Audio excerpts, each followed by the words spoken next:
E aí, pessoal do segundo ano, tudo beleza, galera? Galera, agora vamos estar aí partindo para nossa aula, nossos conteúdos, viu? Vocês estão beleza? Estão sussa? O que vocês acharam aí da postagem do vídeo? Pessoal, assim, antes de mais nada, eu queria fazer uns esclarecimentos para vocês, beleza? Pessoal, aquele horário que foi passado para vocês pela escola é o seu horário, o horário de você se planejar, ou seja, na terça-feira às 9 horas tem aula de geografia. Não quer dizer que eu vou estar ao vivo, não quer dizer que você vai ter que estar obrigatoriamente naquele horário, mas naquele horário você vai ter disponível a proposição de geografia para você, que por exemplo, eu estou gravando essa aula para vocês, ou pode ser uma audioaula, ou pode só ser exercícios no Classroom. Então, aquele horáriozinho vocês vão dedicar para a geografia. Você pode fazer em outro momento? Pode, somente você vai acumular coisas que você tem que fazer, aulas que você tem que assistir e por aí vai. No entanto, fazendo esse esclarecimento, então não necessariamente aquele horário é a aula do Meet, certo? Não uma aula ao vivo, beleza? Outra coisa, essa aula que a gente vai trabalhar hoje sobre transportes, o que eu vou querer para a próxima aula? Na verdade, vocês podem fazer isso a qualquer momento, eu vou estar coletando. Eu quero que vocês nos comentários desse vídeo coloquem as dúvidas de vocês, as questões, coloque a sua pergunta, o seu nome e a sua turma, porque eu não sei quem é Moreninha Linda 4321, não sei, esses nick de YouTube eu não sei lidar, então você coloca o seu nome, sua turma, que eu vou estar pegando as dúvidas, as melhores não, vou dizer assim, as mais relevantes, porque não, se eu tiver 20, né, que dê para eu fazer um apanhado, uma revisão, um tira dúvidas para a próxima aula. E essas dúvidas, esses feedbacks que eu vou estar dando para vocês, já vai estar sendo uma avaliação para vocês. Então, se os segundos anos não colocarem nenhuma dúvidas, nenhum tipo de comentário, então vocês vão estar meio que se prejudicando a nível de avaliação. Então, mas como os segundos anos são essas turmas assim fora da atmosfera terrestre, estão na estratosfera, são seres assim extremófilos, que estão acima da média. Então já conto com vocês, né? Com todo o cuidado e atenção. Deixa eu ver se tá gravando, né? Em relação a isso, deixem aí suas dúvidas, eu vou estar escolhendo, vou estar respondendo e fazendo um videozinho para a próxima aula, viu? Trilha sonora ao fundo do nosso querido e amado Skyrim Elder Scrolls 5, que não é um jogo, é uma obra de arte na forma de jogo, que eu vou estar utilizando ele nesse período no próximo período como uma aula especial, tá? Mas daí é assunto para outra hora. E a gente vai estar agora partindo para o nosso conteúdo especificamente. Eu vou estar postando esse materialzinho aqui para vocês, que é um material de apoio, que na ausência do livro, vocês têm até o livro de geografia, só que o meu plano anual eu adaptei melhor às necessidades do Enem. Então, não necessariamente os nossos conteúdos do livro estão na ordem aqui que eu vou estar passando, mas eu vou estar não vou estar acompanhando diretamente o livro, porém vou estar fornecendo material para vocês, né? Não vou deixar vocês desprovidos do conteúdo, tá? E hoje a gente vai estar trabalhando, na verdade, é uma introdução a respeito da geografia dos transportes, cara. A gente estudou revoluções industriais e eu havia comentado no último vídeo que, cara, as revoluções trouxeram grandes marcos. Dois marcos ela trouxe mudanças tecnológicas, principalmente a nível de energia e a nível de transportes. Então, todas essas revoluções trouxeram novos meios de transporte que ainda perduram no dia de hoje se modernizaram, se adaptaram, ganharam novas estruturas, mas eles permanecem, a raiz deles, o princípio, ainda eles perduram até hoje, ok? Então, eu vou estar trazendo, a princípio, os meios de transporte mas eu vou estar listando eles como a nível de custo-benefício e a nível de viabilidade. E em cima deles eu vou estar trazendo os nossos exemplos e vou estar trazendo as nossas argumentações, beleza? Esse material aqui faz uma relação direta de comércio e transporte, porque né, o comércio, as vendas, apesar das vendas, por exemplo, virtuais, e-commerce, terem aumentado bastante nos últimos anos, a gente percebe que a venda virtual mais a chegada desse produto bruto físico, ele depende de uma via inteligente de logística e transporte. Então a gente vai estar dando isso, está esmiuçando essas questões. A princípio, eu vou fazer uma coisinha mais interessante e vou estar elencando eles aqui, ilustrando. Eu vou começar ilustrando os mais baratos para os mais caros e vou estar ilustrando as vantagens e desvantagens desses meios de transporte que nós possuímos, beleza? O mais barato dentre eles é o sistema dutoviário. Esse sistema nem está elencado ali no nosso conteúdo, mas é um meio de transporte, porque quando a gente pensa transporte, a gente não pode pensar só transporte de pessoas ou só transporte de mercadorias, de produtos, de objetos. A gente pode pegar um meio de transporte que só transporta pessoas, ou que só transporta produtos, ou que transporta os dois. Ou seja, dependendo do dinamismo desse meio de transporte, ele vai fornecer esse tipo de subsídio. E o sistema de transporte mais barato é o sistema dutoviário. O que é o sistema dutoviário? É o transporte de vamos dizer assim, substratos, óleo, gás, até componentes químicos via o sistema dutoviário.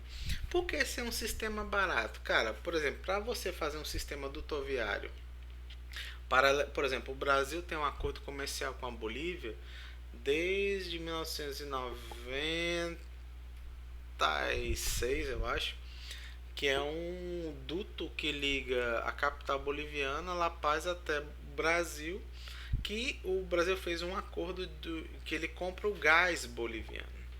E esse gás é um preço muito barato. E o preço dele fica mais barato ainda por conta do método que ele é transportado, que é o método que é viaduto. Qual é a grande vantagem do sistema dutoviário? É um sistema que ele tem um fluxo contínuo. Se o gás entra por um canto, ele vai sair por um outro. Ele tem um fluxo, ele tem uma velocidade, ele tem um dinamismo que, por exemplo, já pensou transportar gás da Bolívia via caminhões? Você vai ser um transporte muito mais lento, vai ser um transporte num volume muito menor, porque você vai ter que ter centenas de caminhões para transportar um volume de gás de um país para o outro. Isso ia inviabilizar bastante, impactar diretamente no preço do gás em si. Então não é interessante. Então foi pensado, foi estudado, a gente fez a parceria com a Bolívia, qual o melhor meio de a gente fazer esse transporte desse gás? O sistema mais barato é o duto. É claro que o sistema dutoviário ele também tem os seus percalços, porque na instalação dele requer uma logística, porque você tem que, além de ter todo o sistema de dutos, você tem que cavar, você tem que aterrar, você tem que ter um sistema de dutos em um terreno que seja estável. Já pensou um terreno geologicamente instável? Tem um tremor de terra, uma ascensão geológica, movimento de placas tectônicas, e essas placas se movimentam e esses dutos se rompem, né? Então tem que ser um estudo bem pensado e onde colocar esses dutos, né? Só que ele tem um custo inicial dele elevado, porque você tem que fazer uma obra de infraestrutura que demora alguns anos. Porém, após ser instalado esse sistema, ele requer pouquíssima manutenção.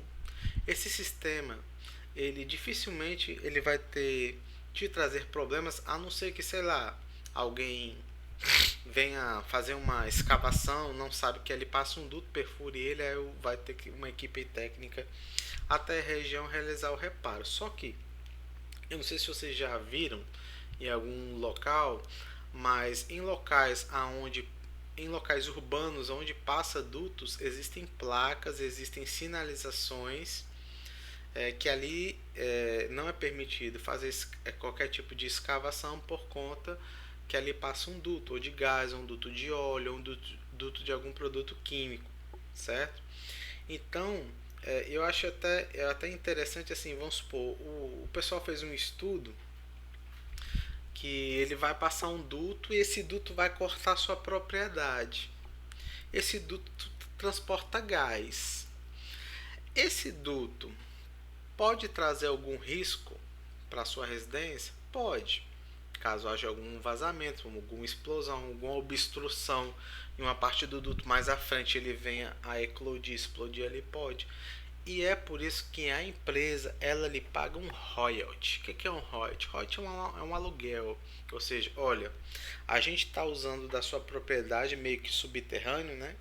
Mas a gente vai lhe pagar um valor, depende do contrato, mensal, anual, um valor unitário, que a empresa vai te dar um royalty, vai te dar um aluguel porque ela está usando parte da sua propriedade. Então, vamos supor, é o mesmo caso que tem aqui em Fortaleza, como tem uma taxa de urbanização grande, aí uma empresa de telefonia quer instalar uma antena.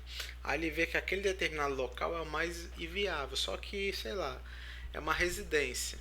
Aí essa empresa pode fazer uma solicitação de instalação daquela antena na casa daquela pessoa, e já que a antena vai impactar diretamente na propriedade da pessoa, a pessoa ganha um royalty por ter aquele é, sistema de telecomunicação instalado na residência dele, na propriedade dele. E é a mesma coisa para o sistema dutoviário. Então, qual a grande vantagem dele? É um sistema contínuo. Por exemplo, você não tem engarrafamento dentro de um duto, né? Você vai ter pouquíssimos problemas, principalmente se a matéria-prima do seu duto for uma matéria-prima bem constituída, de boa qualidade. A manutenção é baixa, o risco de problema, então ele é considerado o sistema de transporte mais barato.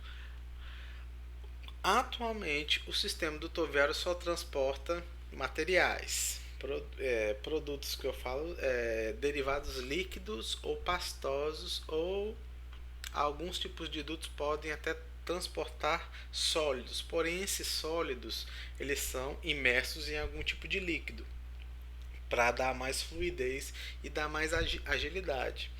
Então, mas várias pesquisas também prevêem, fazem estimativas de sistemas de dutos que pode também haver um transporte de pessoas, né? Então, tudo é feito, tudo está sendo pensado, analisado, mas por ser um sistema de transporte barato, direto, né? Um sistema de transporte objetivo, ele se torna interessante. O sistema dutoviário é o primeiro da lista como mais barato. Tem prós e contras. O principal contra é o tempo de construção de toda essa via dutoviária de escoamento, que é um gasto elevado, porém você gasta no início e depois você vai ter pouquíssimo gasto com manutenção. Você só vai ter o que? Benefícios, tá? Então o investimento inicial ele é grande, porém o custo-benefício dele é muito bom. O próximo sistema, que seria o mais em conta, seria, eu coloco na mesma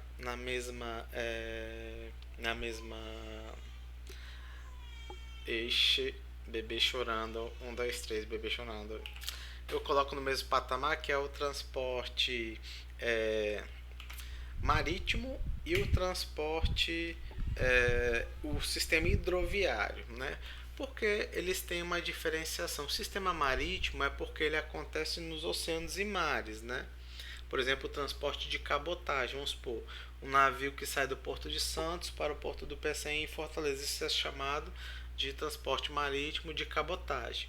Se o navio sai do porto Pecém para o porto é, que fica Lisboa não, Porto, a cidade do Porto mesmo, né, em Portugal, ela está fazendo o que? Um transporte marítimo transcontinental, né? Esse é o transporte marítimo e esse é o transporte hidroviário, que é feito em vias naturais, chamada rios, né?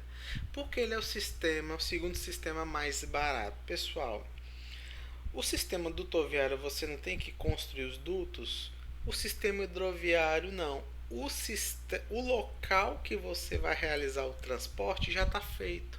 O rio, a natureza fez, né? Os oceanos e mares também, então já está tudo pronto. Você só precisa desenvolver a tecnologia do transporte em si, porque a via de escoamento já está construída. Então você não tem custo. Por exemplo, você vai fazer uma rodovia, você tem que fazer o aplanamento, tem que fazer as curvas, respeitar as curvas de nível, os declives, tem que pavimentar, asfaltar. Você tem que criar a via de escoamento. Já no transporte marítimo e hidroviário, não, ela já está pronta. A natureza, Deus, já propiciou aí para você. Então, e ela não exige, por exemplo, uma manutenção. É claro, né? Se você quer que o rio continue tendo volume, você não pode, por exemplo, assorear um rio, né? Você tem que preservar as matas ciliares para que esse rio não venha assorear, perder volume, ficar raso e os navios não mais poder trafegar por eles, né? E no sistema marítimo, né, é só ter o cuidado, por exemplo, com os dejetos, com os transportes de cargas ou o tipo de poluição que esses navios podem despejar nos oceanos. Então, a nível de manutenção, o sistema hidroviário e marítimo é zero. Você não precisa fazer consertar uma hidrovia, um oceano. Não, cara, tá pronto. Então, é extremamente barato. Por exemplo, boa parte dos produtos importados que nós compramos, que boa parte deles vem da China e dos tigres asiáticos, eles chegam com preço competitivo por conta do transporte marítimo. Porque é um transporte que vocês observam o navio que ele transporta grande quantidade de carga, uma quantidade de carga absurda. Cada container desse transporta uma quantidade absurda de produtos e ele transporta em grandes quantidades. Ou seja, já que ele tem esse transporte de grandes quantidades, então isso barateia o frete. Então, o produto que tem um frete, que é o custo do translado dele, da produção até o consumidor diminuído, se esse custo é diminuído, o valor final dele também é diminuído. Então, é um transporte que ele pode transportar todo tipo de cargas. Pode ser desde produtos primários, carne, pode. Pessoal, os navios também têm sistemas de refrigeração.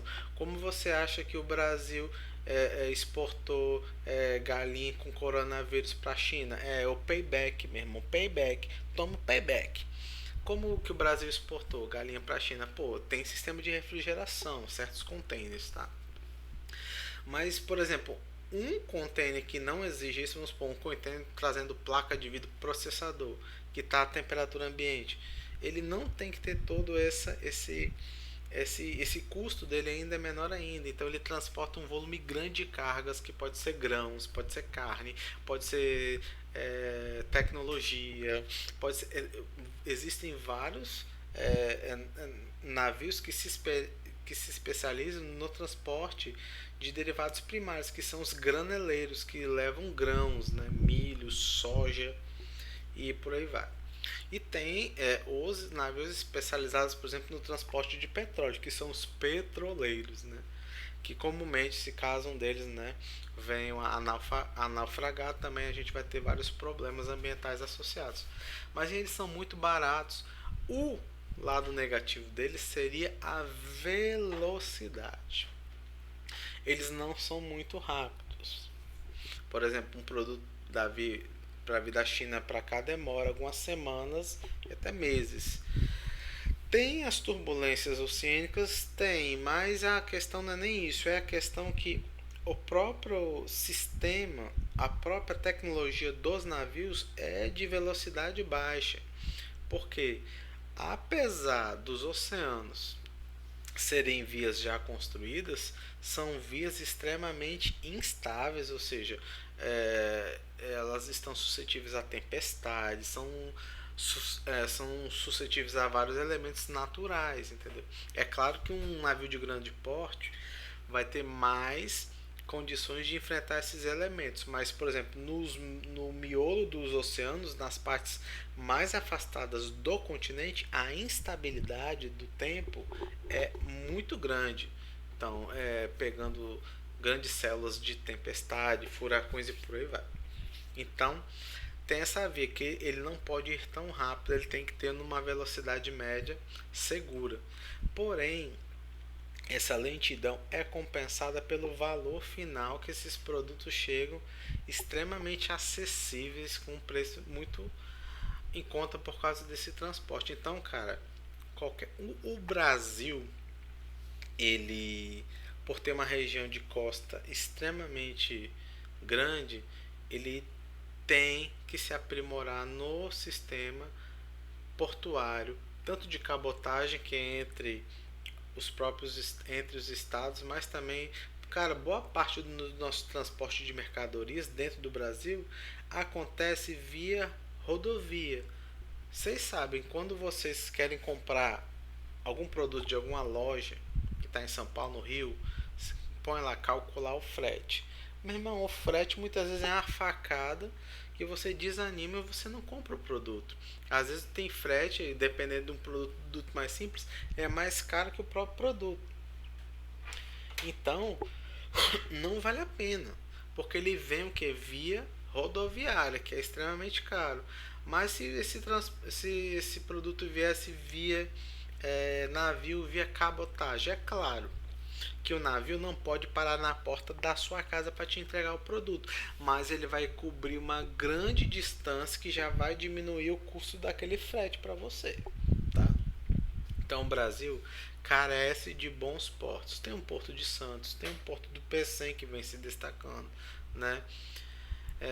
Tem o porto do Suape, mas são portos que foram construídos pela iniciativa privada, ou seja, o próprio governo brasileiro ele necessita de fazer mais investimentos no campo do transporte marítimo e também do transporte hidroviário.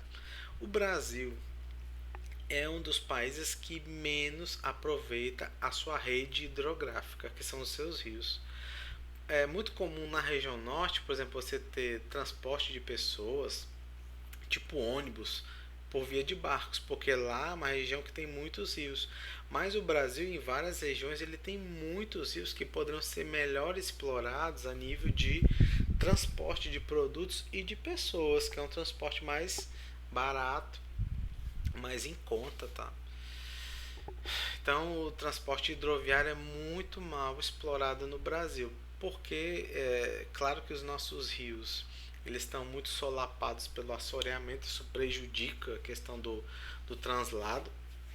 A gente pode ver como exemplo o Rio São Francisco, que era um rio extremamente navegável e por causa do assoreamento dele, muitos trechos, até uma canoa fica presa nos bancos de areia. É um transporte muito pouco explorado pelo Brasil, que poderia ajudar bastante. Teve uma empresa grande do ramo de alimentos, acho que é a Magi. Deixa eu ver se vocês já viram esse produto aqui, ó. Pô, bicho. Magi.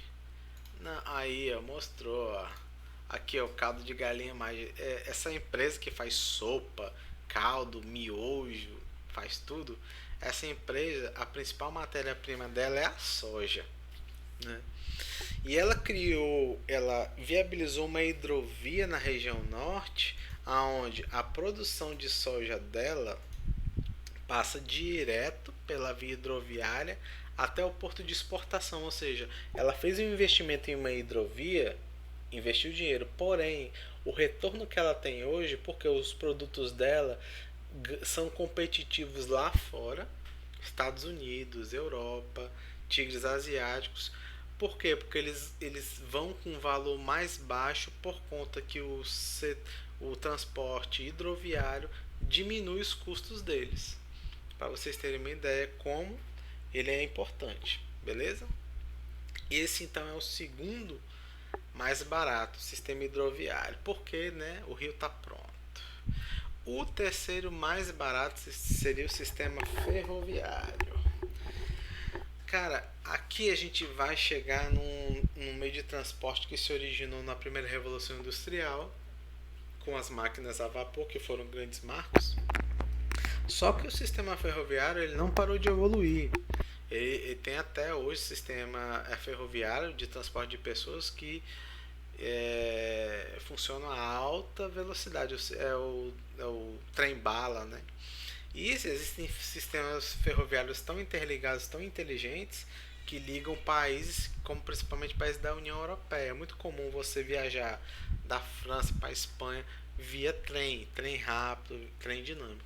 Então, o sistema ferroviário, pessoal, ele é um dos mais baratos. Por quê? Ele tem aquele pequeno probleminha do sistema dutoviário, porque você tem que criar o quê? A via, que é os trilhos, né? A ferrovia. Você tem que criar a ferrovia. E criar a ferrovia, pessoal, não é só você meter dois trilhos no chão, estabilizar e tal. Você tem que escolher um terreno mais apropriado. Você tem que criar, né, uma via, porque, cara, um trem ele não pode ser submetido a sistemas de subidas elevadas. Por quê? É, o ideal é que o trem ande em um ângulo reto, totalmente plano, porque se tiver alguma inclinação, isso favorece muito por ele ter um comprimento grande, a ele ficar instável e tombar. Então, o sistema ferroviário ele requer o relevo aplainado. Então, o relevo plano para ele é o ideal, que dá menos trabalho para você construir uma ferrovia, certo? E você tem gastos iniciais grandes para você estruturar uma ferrovia. Mas, cara, depois de pronto acabou. Você vai ter você vai ter que fazer uma manutenção, vai. Mas essa manutenção não é grande. Vamos supor, aconteceu uma tempestade, caiu uma árvore em cima do trilho. Aí vai ter uma equipe já de plantão que cuida dessa ferrovia, que vai fazer a retirada dessa árvore. Esse tipo de manutenção que eu estou dizendo. Por quê? Esses tipos de metais usados nos trilhos são extremamente duráveis, né? Extremamente resistentes ao tempo, aos agentes externos e o atrito com o próprio trem, né? Tem trilhos, né, trens que nem tem contato com o trilho, né, que é um sistema de magnetização, né? Então é um sistema que passa implantado é um pouco caro, mas depois que ele é implantado ele é extremamente eficiente e barato. Por quê? Pessoal, o sistema ferroviário não tem trânsito, não tem engarrafamento.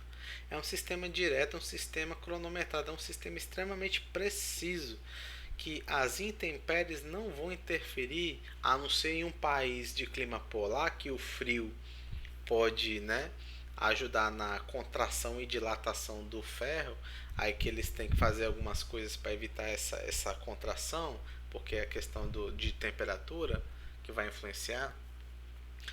Dificilmente as intempéries vão interferir diretamente assim no ir e vir do sistema ferroviário. É um sistema extremamente preciso.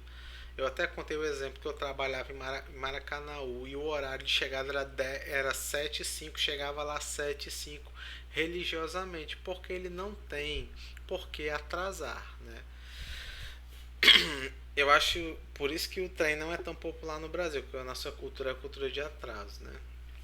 Então, pessoal, o trem e ele é versátil, porque o trem pode transportar tanto cargas quanto pessoas. O sistema ferroviário se iniciou no Brasil, a princípio foi para o transporte do café, ou seja, nem foi por causa de um sistema de transformação tecnológica, a nível de revolução industrial dentro do Brasil. Foi um sistema de transporte para escoar o café para o litoral. Depois, as ferrovias foram redirecionadas para o sistema de transporte de matéria-prima, principalmente minério e minério de ferro, da região do quadrilátero ferrífero, que transportava todo esse minério de ferro até o litoral do Rio de Janeiro e do Espírito Santo. E a partir daí esse minério de ferro ele era trabalhado e ele era preparado para a exportação. Ele era trabalhado para exportação para outros países. Só que o sistema ferroviário no Brasil ele é extremamente mal implementado. Porque, cara, no Brasil, a nível de relevo, nós temos o predomínio de 51, 52% de planaltos. E outra parte do nosso relevo é planície, ou seja, é relevo excelente para a ferrovia. O relevo nordestino, então, ele é essencial. Agora que eles estão terminando a Transnordestina, que é um sistema ferroviário que começou há dezenas de anos e está terminando agora. Então, o sistema ferroviário no Brasil foi muito obscurecido pelo sistema rodoviário. Ele foi muito deixado de lado. É um sistema extremamente interessante. Aqui no Ceará especificamente, a gente se depara com pouquíssimas linhas férreas. Pouquíssimas. Cara, no meu estado, Espírito Santo, que é um estado que recebia todo esse fluxo de minério de ferro, ele é um estado que a cultura dele é pautada em cima do sistema ferroviário. Para vocês terem ideia, no meio da minha cidade, tinha uma estação de manutenção de vagões e o trilho cortava a cidade no meio e passava Maria Fumaça no meio da cidade, era uma atração, né? Depois a indústria, a oficina de manutenção saiu de lá e a própria cidade que eu nasci, João Neiva, ela surgiu pela economia gerada dessa oficina de manutenção de vagões. E quando essa oficina saiu de lá, até a economia de João Neiva hoje ela é mais ou menos, né? Tem um comércio, mas é uma economia que não cresce mais, porque ela era muito alimentada por essa riqueza que era trazida pela ferrovia. Mas para vocês terem uma ideia, 2000 e pouco, eu fui viajar para Minas Gerais, que Espírito Santo e Minas tem muita linha férrea. Eu fui viajar para fazer uma prova. E eu fui da minha cidade até Governador Valadares, Minas Gerais. Eu paguei uma passagem, eu fui num trem executivo com ar condicionado, serviço de bordo que você viu o cardápio para a pessoa trazer o seu almoço e tudo mais. Eu paguei na época R$ 10 a passagem de trem do meu estado para outro estado. Não foi uma distância pequena, foi uma distância longa, porém extremamente barato, né? Então é um transporte extremamente barato, eficiente, que transporta grandes volumes de carga, transporta também grande volume de pessoas, que no Brasil foi obscurecido pelo sistema rodoviário. Na verdade, é um dos sistemas de transporte mais negligenciados pelos nossos governos. E eu vou dizer por quê. Tá? Mas infelizmente o nosso país é muito pouco trabalhado. Mas até nas regiões que tem planaltos, que tem regiões acidentadas, que são mais difíceis de construção, por exemplo, nós temos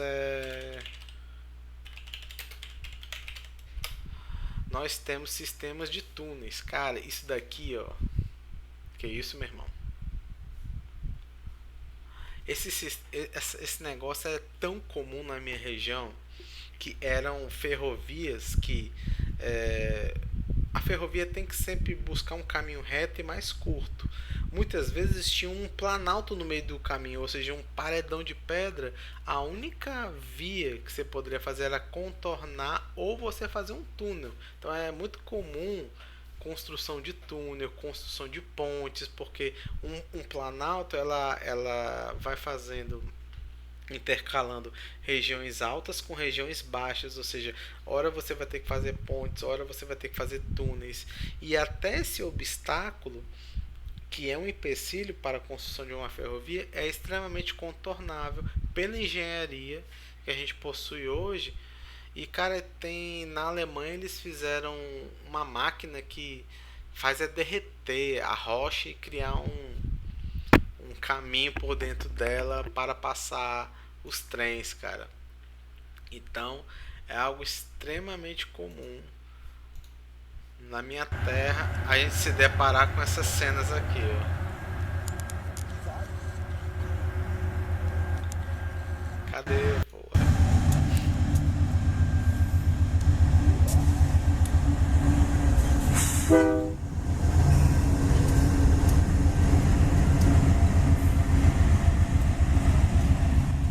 E galera, esse daqui é muito nostalgia pra mim, porque pô, pra gente ter muitas linhas férreas lá e esse barulho desse apito, dessa buzina é extremamente comum na minha terra. Mas então o sistema ferroviário, cara, é um sistema extremamente dinâmico, importante, muito mal aproveitado no Brasil e foi muito negligenciado por causa de quem? Por causa desse sistema aqui. Sistema rodoviário. O Brasil, ele focou todas as energias dele, principalmente após a industrialização brasileira na era Vargas, no sistema rodoviário. Por quê? Pessoal, é o seguinte: o Brasil queria se industrializar e queria se industrializar rápido. E você sabe, né? Tem aquele ditado: é, o apressado come cru, ou seja, a pressa é inimiga da perfeição, também tem esse. O Brasil, então, para agilizar esse crescimento industrial, ele não tinha investido em educação para que indústrias automobilísticas, indústrias alimentícias surgissem no país. O Brasil fez o que? Importou essas indústrias para que elas viessem para o Brasil e gerassem empregos. Isso aconteceu principalmente no governo JK, Juscelino Kubitschek, que ele investiu, atraiu bastante essas empresas estrangeiras para virem para o Brasil em um mecanismo artificial de industrialização. Por que artificial? Essas empresas estrangeiras estando aqui, elas vão gerar emprego? Vão. Elas vão aquecer a economia? Vão. Mas boa parte dos recursos gerados por essas empresas voltam para os países de origem delas. Então o Brasil ficou dependente das empresas, das indústrias internacionais, dentre elas a indústria automobilística. E para o Brasil ser um atrativo para a indústria automobilística, ele teve que construir o quê? Estradas, rodovias. Então o Brasil abriu mão das ferrovias, das hidrovias, para investir maciçamente em rodovias. E por que ele também quis investir em rodovias? Sabe por quê, pessoal? A rodovia, ela incita diretamente as pessoas a terem mais um objeto de consumo, que é o carro. O carro não vai andar, né, em qualquer terreno, ele tem que ter o que? A via pavimentada. Então, e uma rodovia também, ela era uma obra que cortava o ambiente urbano e era uma obra que era vista por todo mundo. Então é uma obra que o pessoal passava assim: nossa, esse prefeito, esse governador, esse presidente está fazendo, viu? Está investindo, está fazendo estrada. Então as rodovias por décadas foram os carros-chefe para campanhas políticas, porque tinha até um lema de um período da história do Brasil que era assim: governar é abrir estradas, porque quanto mais eles abriam estradas, mais eram obras.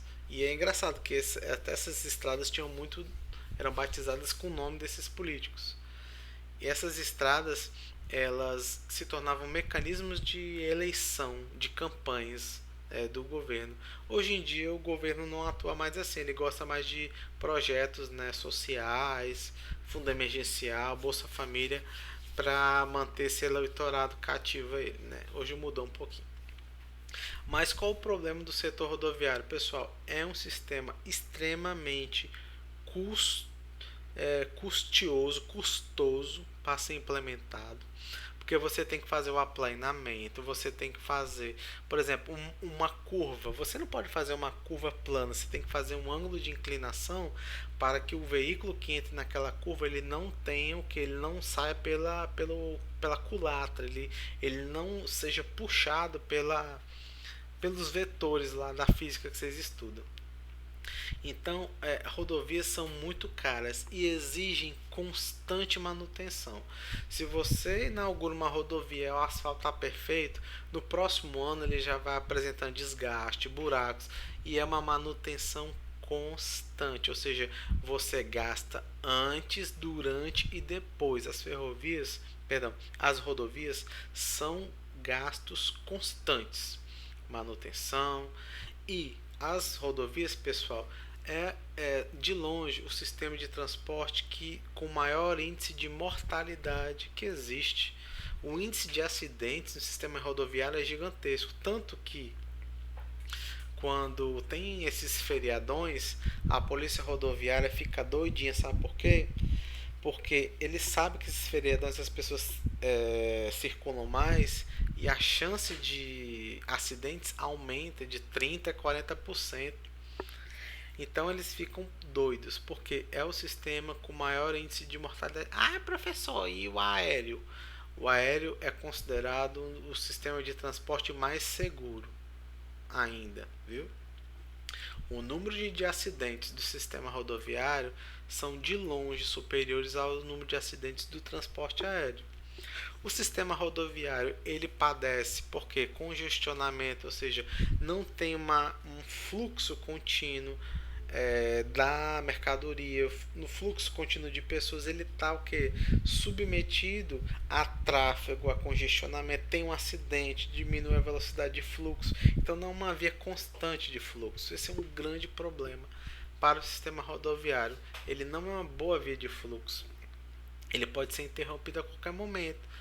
E ele é muito suscetível aos elementos naturais, a chuva, se o Brasil nevasse, ele é extremamente suscetível ao sistema, ao calor, à dilatação, ao peso dos veículos. Então, um sistema é uma via de transporte extremamente cara para ser mantida, para ser construída, de alto índice de mortalidade, não tão eficiente no transporte de pessoas e de mercadorias e produtos. Ah, professor, e qual a vantagem dele? A vantagem dele, pessoal, é a questão dos veículos particulares, que tem essa via de e pessoal, é pela via rodoviária que o produto chega direto na sua casa. Não tem como um trem parar na porta da sua casa, não tem como um barco parar na porta da sua casa. Mas tem o que? Um carro do correio, após 2000 anos, chega na sua residência com seu produto, tá? Então, ele é importante? Pessoal, quando a gente fala de meios de transporte mais importantes, menos importantes, todos são importantes, só que o Brasil focou demais no sistema rodoviário.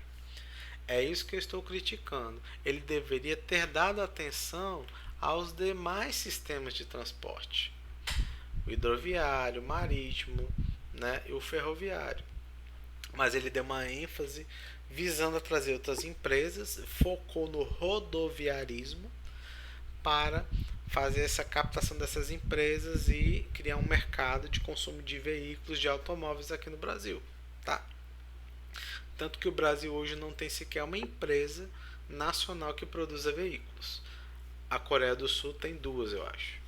Hyundai e a outra lá, não lembro, tá? Então, pessoal, o sistema rodoviário ele tem seus pontos positivos, mas ele tem o que? Grandes pontos negativos. Eu não estou falando que ele deve deixar de existir, claro que não. Ele deve ser o que? Ele não deve ser tão focado. Os outros meios de transporte têm que ganhar mais holofote, mais prisma, mais amplitude na nossa economia. O sistema rodoviário pode deixar como está, mantém ele como está e dar ênfase para os outros meios de transporte agora, entendeu? E cara, por exemplo, até o nosso comércio interno iria ajudar bastante, diminuir os custos, né, a nível de frete, porque o nosso frete todo ele depende do sistema rodoviário. Vocês lembram que ano retrasado, passado, teve uma crise de abastecimento de verduras, de não sei o que, porque os caminhoneiros fizeram greve? Olha só como nós somos dependentes do sistema rodoviário. Uma greve de caminhoneiros comprometeu o abastecimento dos nossos supermercados, mercadinhos, e os produtos, o preço deles subiram lá em cima, né? Então, o sistema rodoviário aí, pessoal, prós e contras. E o último e o mais caro é o aéreo. Ele é o mais caro, pessoal, que ele é um sistema que ele é caro tanto a nível de pesquisa, ciência e tecnologia para a produção de aviões, tá? Só que ele também é extremamente caro a nível de manutenção. Cara, um avião ele recebe manutenção, vistorias a cada voo. Então não é um sistema que ele permite erros. Qualquer erro, meu irmão, se um avião cair, a chance de 100% de mortos é gigantesca. Então é um sistema caro, tanto a nível de pesquisa, de implementação, desenvolvimento de tecnologia, mas também é caro nos custos. Tanto o transporte de pessoas como de mercadorias via setor aéreo é mais caro. Porém, qual é a grande vantagem dele? É o sistema mais rápido. É o meio de transporte mais rápido. Então, algumas vezes o transporte aéreo vai compensar pelo custo, pelo benefício da agilidade do que do custo dele em si. Por exemplo, vou dar um exemplo para vocês. A primeira vez que eu vim aqui para Fortaleza, eu vim de ônibus, 2005. Eu paguei R$ 250 numa passagem de ônibus mais simples. Quase 2 dias de viagem. Imagine aí, 2 dias de viagem no ônibus. Aí na outra viagem, eu já vim no ônibus melhorzinho, paguei 350. Na outra vez que eu vim pra cá, eu fui fuçar a passagem aérea. Eu descobri uma passagem de R$ 500, 500, R$ 600. É caro, mas eu pagaria um pouco mais e chegaria em 4 horas de viagem do Espírito Santo para Fortaleza. 4 a 5 horas, ou seja, eu estaria economizando tempo, me desgastando menos e estando, por aquilo que pareça, me expondo a menor riscos. Eu estaria me expondo menos, porque uma viagem longa de ônibus passando por locais perigosíssimos como Pernambuco, divisão ali da Bahia com Pernambuco, Juazeiro, Petrolina, os ônibus têm que andar tudo em comboio porque tem assalto. Então, extremamente perigoso, as nossas rodovias extremamente mal estruturadas. Eu paguei um pouco mais, mas eu economizei tempo, viajei mais seguro, ou seja, foi tudo. O custo um pouco mais elevado compensou no final essa viagem. Então, pessoal, vamos supor, alguns produtos, igual eu falei na última aula, que carecem de cumprir prazos de lançamento, de ser a novidade, o transporte aéreo é mais interessante, né? Porque essa galera que quer consumir algo novo logo paga qualquer preço. Então ele até vai poder pagar um preço de um custo aéreo mais elevado. E o transporte aéreo, ele também transporta cargas e pessoas, né? Ele já foi muito mais caro no Brasil, certo? Já foi muito mais caro. Tanto, cara, que na década de 90 só viajava de avião quem era rico. E a partir dos anos 2000, que deu uma popularizada a nível de empresas, os voos se tornaram mais acessíveis às classes médias e baixas. Porque que foi ótimo, né? Que foi muito positivo, porque até é um estímulo, por exemplo, para o turismo interno, para vocês terem uma ideia. Então, pessoal, essa primeira parte eu quis elucidar aqui para vocês. Eu vou estar disponibilizando esse resuminho, mas o que eu quero mesmo para a próxima aula, pessoal, é que vocês é que vocês, pessoal, deixem nos comentários as dúvidas de vocês, as questões, e coloque o nome de vocês e a turma que eu vou estar respondendo, vou estar criando o próximo vídeo a respeito desse assunto. E eu espero que vocês aí dê esse feedback com os comentários, com as questões, beleza? Galera, beijão no coração, fique com Deus. Vai dar 11h30, tem mais uma aula para gravar, porque cuidar de menino não é fácil não. Falou, fui e até mais.